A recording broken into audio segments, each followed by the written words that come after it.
Missão é a verdade, com amor e a caridade.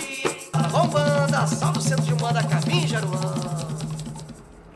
Olá, meus irmãos, sejam muito bem-vindos ao canal do Centro de Umbanda Caminhos de Aruanda. O tema do nosso encontro virtual de hoje é a relação da nossa Umbanda com os pontos de força da natureza.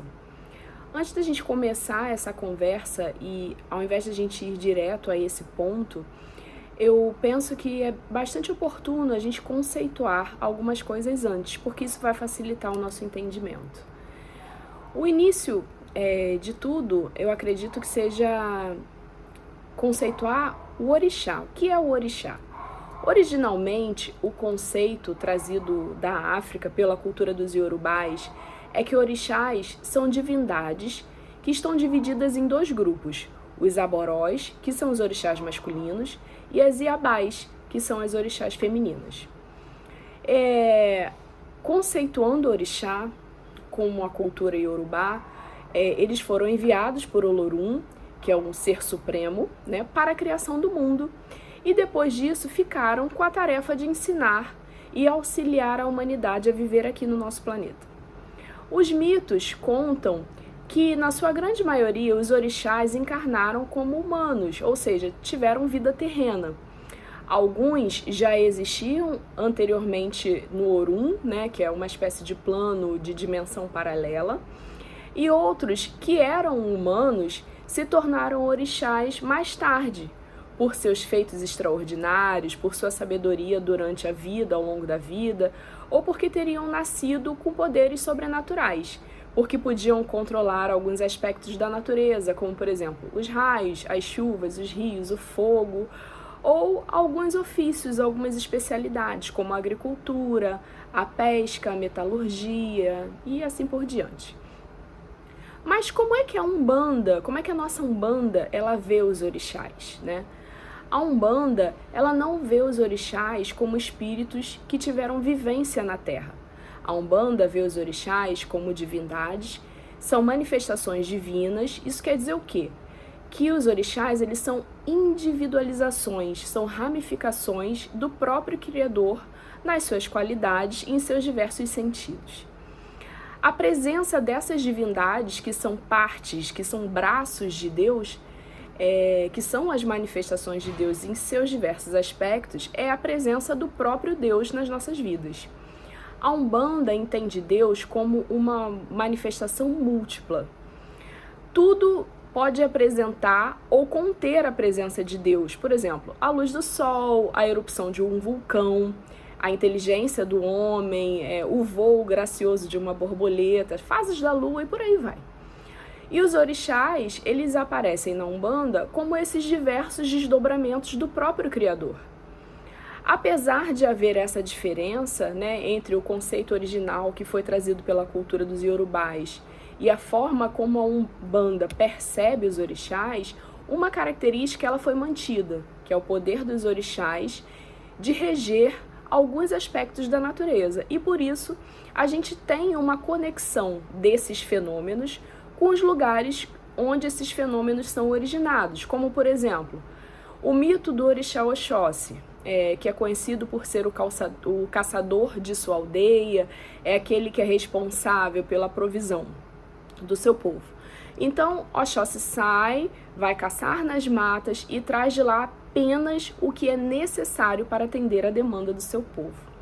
Oxóssi não desrespeita a mata, não desrespeita os animais, porque é de lá que ele obtém o alimento e os remédios naturais para o seu povo. Portanto, é natural que esse orixá tenha tido grande identificação com os povos originários do Brasil, os indígenas, e que o seu ponto de força na natureza sejam as matas.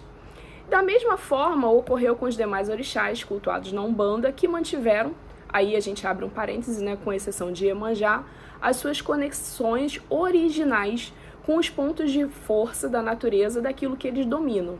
E aí ficou definido da seguinte maneira: Oxalá rege os lugares mais altos, como os topos das colinas. Ogum rege os caminhos naturais. Xangô rege as pedreiras. Omulu, Obaluaê, à beira do mar, aquele espacinho ali da areia molhada, onde as ondas cessam. Oxum rege os rios e as cachoeiras. Iemanjá os mares, os oceanos. Iansã divide as pedreiras com Xangô, mas também rege os bambuzais. E Nanã é aquela que é responsável pelas águas pantanosas, as águas salobras, os lagos, as lagoas de água estagnada e os manguezais. Mas afinal de contas, o que são esses pontos da natureza e qual a importância deles? Bom, a gente já entendeu que os orixás são divindades que irradiam as qualidades do Criador, em tudo e em todos os lugares, com maior ou menor intensidade. Então, sendo assim, alguns locais da natureza, eles são tidos como verdadeiros santuários naturais. São os locais que concentram as mais puras emanações de energia dos orixás. Por isso, são considerados seus pontos de força. Cada ponto de força, ele pertence a um orixá que é afim com o magnetismo presente naquele local, naquele campo. Dessa forma, os pontos de força que são de um orixá, além de abrigar o axé, né, ter com maior intensidade o axé daquele orixá, ele também vai abrigar os seus manifestadores divinos, naturais e espirituais, que são quem? Os elementais, os encantados e os falangeiros dos orixás, que são aqueles que nós incorporamos no nosso terreiro, já que a nossa Umbanda ela não pratica a incorporação do orixá propriamente dito. Então, quando a gente está carente de um determinado axé, de uma energia de um orixá, e a gente precisa se harmonizar com tal vibração, nós nos dirigimos ao ponto de força da natureza daquele orixá, onde aquele axé vibra em grande intensidade. E nós vamos oferendar. Vamos oferendar o quê? Podemos oferendar oferendas materiais, frutas, flores, elementos daquele orixá, ou podemos oferendar o nosso emocional, né? O nosso sentimento, aquilo que a gente está trazendo ali com a gente naquele momento no nosso campo emocional. Em ambos os casos, tanto de oferenda material como oferenda emocional, pelo lado espiritual, né, do lado espiritual, nós somos recebidos ali naquele local pelos trabalhadores regidos pelaquela força daquele orixá, daquele ponto de força. E esse trabalhador, ele vai recolher energeticamente a nossa oferenda e vai receber a permissão para atuar nas nossas vidas, visando o restabelecimento do nosso equilíbrio e da nossa harmonia. Da mesma forma, vão atuar os falangeiros daquele orixá que se manifestam em nós, assim como os nossos guias, né, os guias a quem a gente serve, que trabalham na linha daquele orixá, do ponto de força que a gente está visitando, que encontram naquele local um campo vibratório perfeito para trabalhar na gente, na nossa vida, naquela energia que a gente está tão carente. Em outros casos também, o que pode acontecer é que a gente visita um ponto de força da natureza, de um orixá, não por uma carência energética pessoal, mas como um artifício dos nossos guias, que nos orientam a buscar esses espaços com o intuito de absorver a energia específica daquele orixá, né, do nosso campo mediúnico, para depois, em algum outro momento, a gente usar esse estoque energético em trabalhos espirituais nos nossos terreiros. Por isso é que é de grande importância que a gente preserve esses locais, porque para nós, umbandistas, eles não são locais comuns, são sítios sagrados de emanação, de moradia e de trabalho daqueles que estruturam a nossa religião, aqueles que nós reconhecemos como manifestações diretas do Criador, aqueles que amparam, que sustentam a nossa vida e a nossa fé.